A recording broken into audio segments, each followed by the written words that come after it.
Championship weekend is upon us. Over in the AFC, we've got the 49ers squaring off against the plucky Detroit Lions. In the AFC, Lamar Jackson is the one man who can stop Taylor Swift and her army of Chiefs. We're going to tell you what's going to happen, and one of us will probably be right about one of the games. Starting things off in the NFC, we've got the 49ers, who are the wide favorite, touchdown favorites right now, taking on the Lions, the plucky underdog, the team which no one thought would be here and no one thinks has a shot. Clearly, the 49ers have the talent advantage. They are better at many positions, particularly on defense. But I'm going to be somewhat of a contrarian here. I'm going to say the Detroit Lions win this game if Deebo Samuel doesn't play. Right now, it is unclear if he will or not. I'm going to go ahead and assume he doesn't. If he does, disregard this take. But you look over there at the Lions. Offensively, they match up well with the 49ers. Without Deebo, I think the 49ers are worse offensively than the Lions. The running back tandem the Lions have, their offensive line is collectively better, even though Trent Williams is a monster. I know they've got injuries at the center position. That's looking like that he might play. The wide receiver position, I'm taking Amon-Ra over Brandon Ayuk any day of the week. They've got real depth there. Sam Laporta and George Kittle, that is basically a wash. Laporta played very well last week against the Buccaneers, even though many people thought he'd still be banged up, somewhat limited. He is a great tight end, one of the 3 or 4 best in the league. Then you've got Jared Goff playing outside in nice, temperate 60-degree weather versus Brock Purdy. And you're going to say, oh, well, the defense clearly better for the 49ers. I don't know if I agree with that anymore. The man coverage is still terrible. But the Lions defense has played very well in the playoffs this year. They have stepped up time and time again. They have forced turnovers, and most importantly, they have generated pressure. And Trent Williams is a problem, sure. But the Lions are going to stick Aiden Hutchinson over there on that right side. They are going to make George Kittle or Juice stay in there and chip him, block him every single time.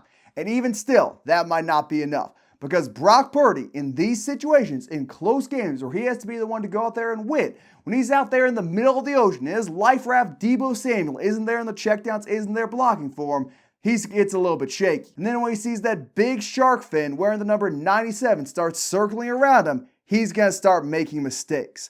Brock Purdy is going to make a mistake in this game before Jared Goff is, assuming Deebo's not playing.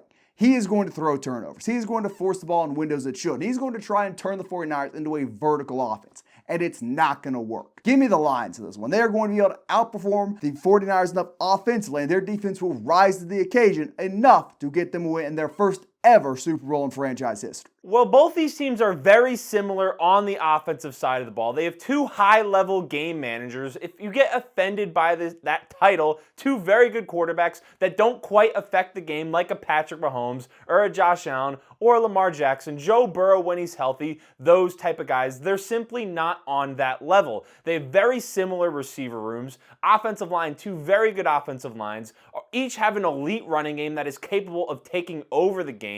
Maybe the 49ers have the best running back in the NFL. The Lions have Jahmyr Gibbs, who's an emerging star, and then David Montgomery, who's very good off of that. Best 1-2 punch in the NFL. Both offenses, I agree with the argument that I think it's a wash. But then you get to the defense, and it is clear the 49ers defense is so much better than the Lions defense. The Lions in man coverage are horrible. And if this game is played in nice weather, and we are not playing in a rainstorm, you're going to have Brandon Ayuk, George Kittle. I don't really care if Deebo Samuel plays or not, because with the knowledge of whether or not he will play, I'm sure their game plan will be more prepared to not have him on the field. And we saw Juwan Jennings last week. He was very productive when thrown into action. So all those factors taken into account, and you look at how the Buccaneers took advantage of the Lions secondary, Mike Evans violated the Lions time after time. Brandon Ayuk, I don't know, he's definitely not in that Mike Evans tier just because he doesn't have all the years of production to kind of back up that statement, but he is an elite receiver in the NFL. Top 20, maybe top 15 if you want to put him there. George Kittle, the only difference between him and Sam Laporta this year is he has a lot of big plays. I think he's leading all tight ends in plays over 20-plus yards. So when you take a look at what the 49ers can do on offense and you take a look at the Lions defense, that's why I would lean the 49ers. Where I would agree with you and where I think the Lions actually have an advantage, even though typically they've been bad in these scenarios, is if it rains. Because if it rains, It doesn't favor either quarterback, and I trust Jared Goff and what he's been able to do throughout his NFL career in the rain more than I trust Brock Purdy with his, small hands. I don't agree with that at all. I think that favors them in warm weather. And you said, you don't care if Deebo Samuel's not playing. Do you know what that 49ers offense looks like when Deebo Samuel doesn't play? 1.5 less yards per play, 2 less yards per carry by their running backs if Deebo Samuel is not on the field, if he's either hurt or resting on the sideline. He is a massive factor. He demands attention from all members of that defense. He demands attention in the running game because he will destroy you as a blocker. He's one of the best run-blocking receivers, hybrid backs in the NFL. He makes a massive difference. When Brock Purdy doesn't have Deebo to throw to, their offense gets a lot less explosive. But while I say that, they try and do more go routes. They try and turn it into a vertical offense. They try and hit home runs more, and it just doesn't work. This is a completely different team without Deebo Samuel. That's why I'm hinging my entire prediction. If he doesn't play, which right now it doesn't look like he is, the Lions are going to dominate them offensively. Defensively, somewhat of a wash, but again, if you're playing well in the playoffs like this Lions unit is, why would I pick you to stop this game? The Buccaneers had a high-powered offense. The Rams had a high-powered offense. They handled business against both of them. They did not let them run away with the game. These weren't 40, 35-point dogfights. They made it close. They kept it within reach of their offense, and their offense capitalized. Well, the Buccaneers had a very good offense. I don't know if high-powered is necessarily the correct... One of the best passing attacks in the NFL with Mike Evans scoring every other play. Yeah, but their offensive line wasn't the greatest. They were playing in the NFC South, which certainly helped skew those numbers. Are the Rams not a high-powered offense with Matthew Stafford? The Rams' Cooper offense Kupp, was Puka very Nacua? good this year, but the Rams' defense, I think, was a little skewed. I think we saw in the playoffs against the Lions, it really was just Aaron Donald and a bunch of guys. So when you're the Lions and you're able to play with the lead, that helps out your defense. And when you're playing the 49ers, who are going to generate more stops early in the game and you're going to have to play in a close game, it's going to make it harder for your defense to tee off on Brock Purdy and generate a consistent pass rush. And the 49ers are going to be able to control the game more on the ground and run the ball more than we saw the Buccaneers do. And the Rams did it pretty well, but... I mean, who cares? The Lions can play run defense. Their issue is not primarily stopping running backs. Well, they are fourth in the NFL in run defense. They've got a great defensive end, Aiden Hutchinson, who can stop the run. And they've got James Houston coming back. I thought he was going to be active last week, even because he got activated now, fully acclimated, fully participating in practice. He changes up their defense. He adds another edge/linebacker type who is transformative both in the run and the pass game. They have a top 5 run defense, which I understand, but that's also skewed by the fact their pass defense is bottom 5 in the NFL. So they both affect each other, and I'm going with the 49ers because they still have that home field advantage, which helps teams win, and their defense is much better than the Lions. You're going with the 49ers because, once again, you don't like Dan Campbell. You've advocated for him not to win Coach of the Year. You've said he's going to be a first-round exit. You've said he's got an ego, and once again, we're picking against him, and that's fine. I'm picking against him too if Deebo plays.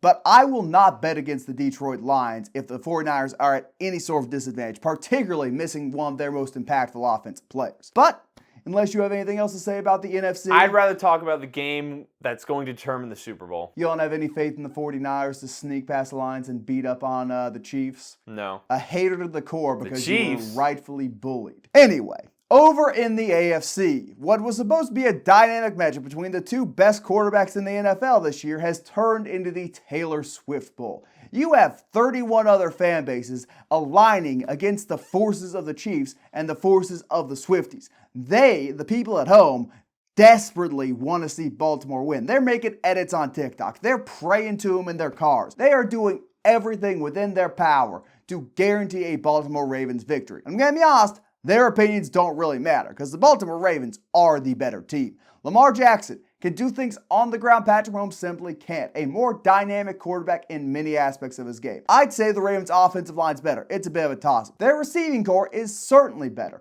They don't have the issues that the Chiefs have in terms of drops. They've got Zay Flowers. They've got Odell. They got Bateman. They have Mark Andrews presumably coming back this week. Still up in the air on that. But if they don't, they've got Isaiah Likely, who has been playing fantastic in his stead. On the defensive side of the ball, they've got the best linebacker duo in football, led by the best linebacker in football, Roquan Smith. You want to talk about someone capable of stopping Isaiah Pacheco, who supposedly runs like he bites people? That's the guy. That's a guy who's going to put Pacheco on his back time and time again. Roquan Smith is the answer to that. Their defensive line is arguably better. Their secondary is certainly better. And their play calling as a defense is far and away over that of the Kansas City Chiefs. They are going to be able to generate stops. They are going to be able to control the clock. They are going to force Patrick Mahomes to pass the ball. And when he does, they are going to put more pressure on him than any other team has this year. The Baltimore Ravens are simply better from top to bottom. And we might have to have an uncomfortable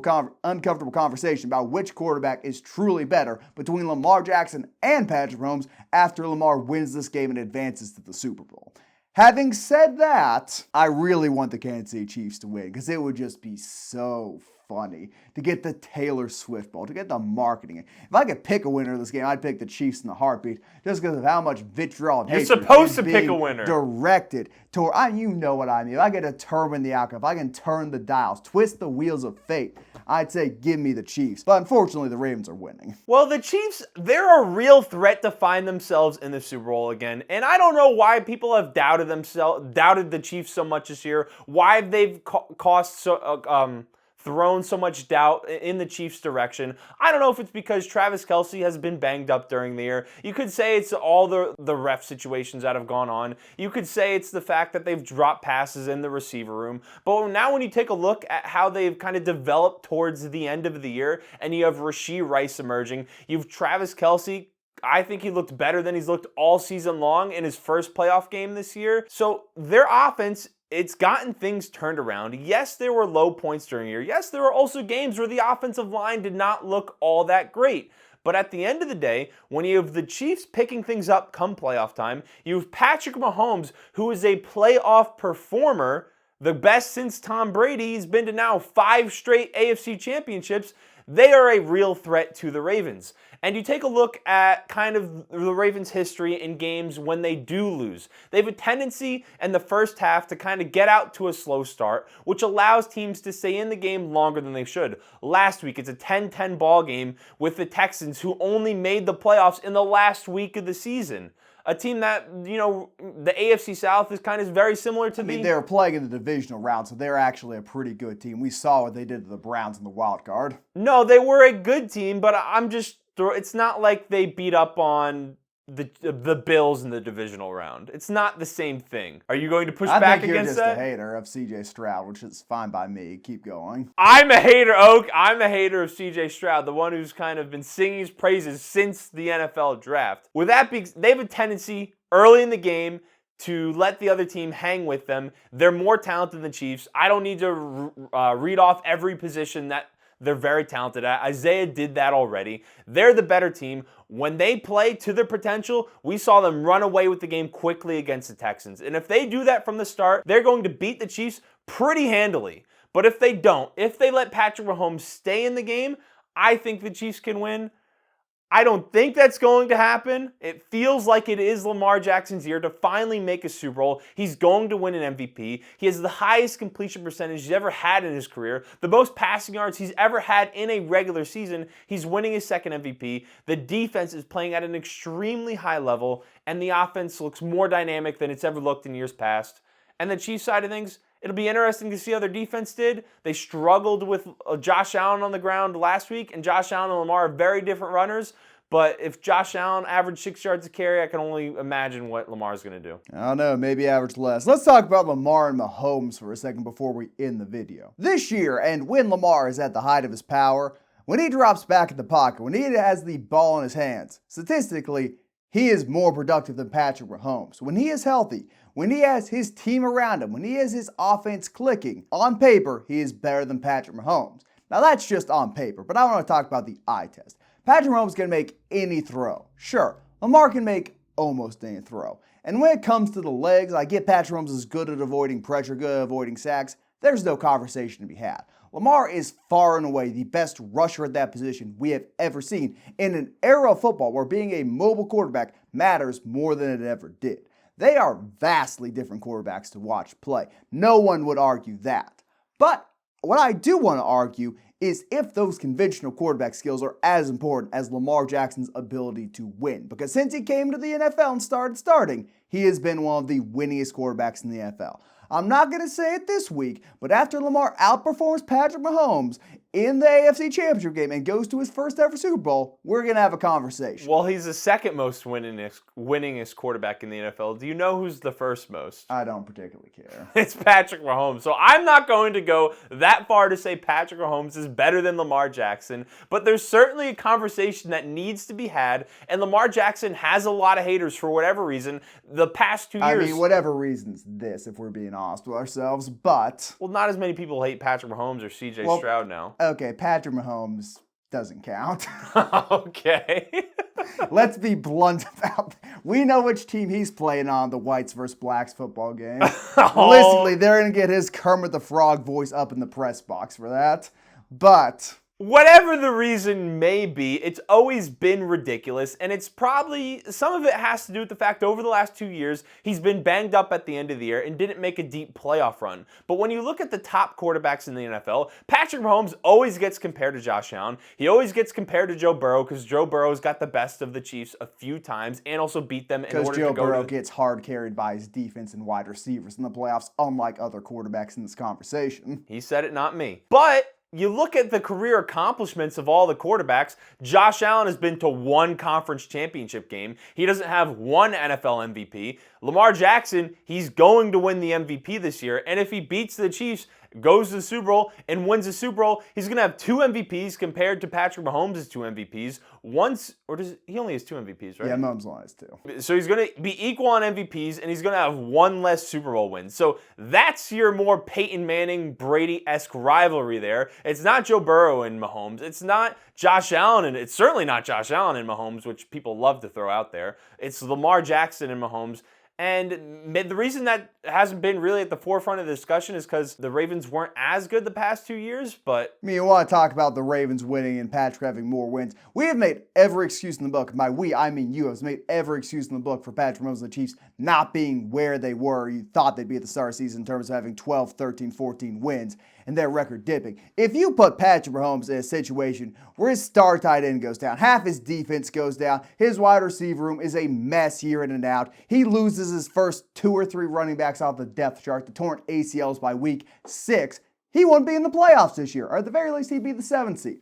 You compare that to Lamar, who was the 1 seed in the AFC, who overcomes more adversity on a consistent basis than Patrick Mahomes, and then you start to think, oh wait, maybe there's something to this. Also, the Peyton Manning, Tom Brady thing, that's because they play each other every year. If Allen beats Mahomes next year or dodges him and makes a Super Bowl, that rivalry is still a thing. Lamar and Patrick have not played each other enough to be Brady Manning. Well, we'll probably get them again next year just because they met in the playoffs this year. Anyway, those were our conference championship game predictions. Let us know what you think in the comments below. If you are still here and full of a vitriolic rage which cannot be quenched by the dislike button alone, be sure to go leave a comment and tell us why we are so woefully mistaken. Thank you for watching, and we will see you in the next video.